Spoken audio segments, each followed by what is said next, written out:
खुलुमबाय बड'लेण्ड आपडेटआव बयखौबो बरायबाय। रादाबखौ फरायदों आं प्रमद खाख्लारिया। गिबि रादाबाव दङ बाक्सा जिल्लायाव मोनसे जाफेरै जाथाया जादों।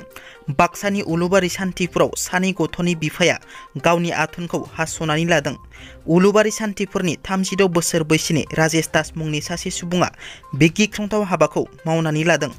मिथिनो मोननाय बादिब्ला थांनाय 1 खावसे बोसोर सिगां राजेश दासनि बिसिया गुबुन हौवाजों मोजां मोनलायना हाबा जाहैदोंमोन।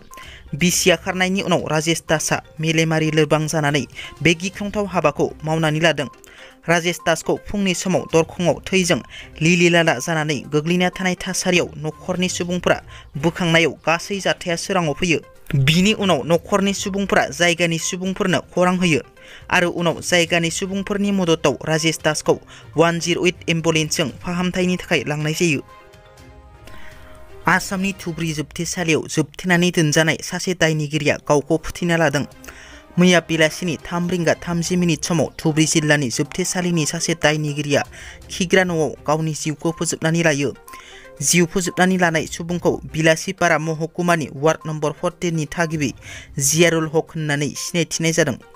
बे जाथायनि सायाव पुलिसआ नायबिजिरगासिनो आरो गोथै देहाखौ पस्टमर्टमनि थाखाय धुब्री मेडिकेल कलेज एन्ड हस्पिटालाव लांनाय जायो।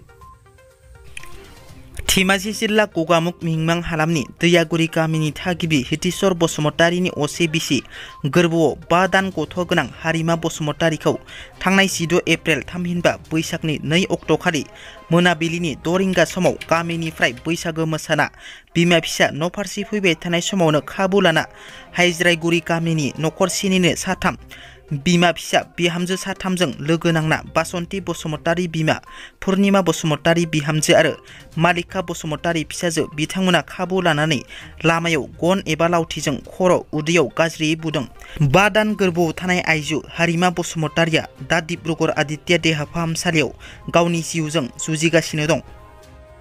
मनीषा बर'खौ जिनाहारि खालामनानै बुथारग्रा देबाशिष करखौ हमनो हाबाय। मनीषा बर'खौ बुथारना खारखोमानानै थानाय दायनिगिरि देबाशिष करखौ सोनाब बेंगलनि माथाभाङा जायगानिफ्राय हमनो मोननाय जादों आरो हमनानै तेजपुर पुलिसआ तेजपुर फारसे लाबोनाय जाबाय होननानै मिथिनो मोननाय जादों।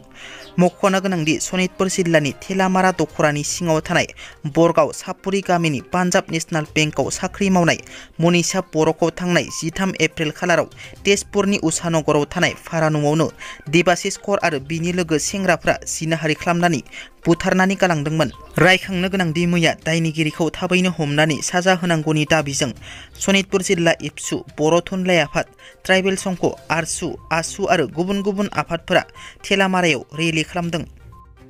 इउटुबारफोरनि सायाव क'क्राझार जिल्ला एबसुनि गाहाय नेहाथारि खाम्फा बसुमतारीनि बिजाथाइ। आथिखालाव ससियेल मिडिया बाहायगिरि लाइमोनफोरा इउटुबारफोरा समाजनि मोजां खामानि मावनायनि सोलाय गाज्रि सहायथावै राव बाहायना गुबुंले खालामनायनि हेंथायै गोख्रों बिजाथाइ फोरमायदों क'क्राझार जिल्ला एबसुनि गाहाय नेहाथारि खाम्फा बसुमतारी बिथाङा। दिनैनि रादाबा एसेनोसै। नोंथांमोना जुदि आंनि रादाबखौ खोनासंनानै मोजां मोनदोंब्ला अन्नानै लाइक, शेयार आरो साबस्क्राइब खालामनो दाबाव। गोजोन्थों।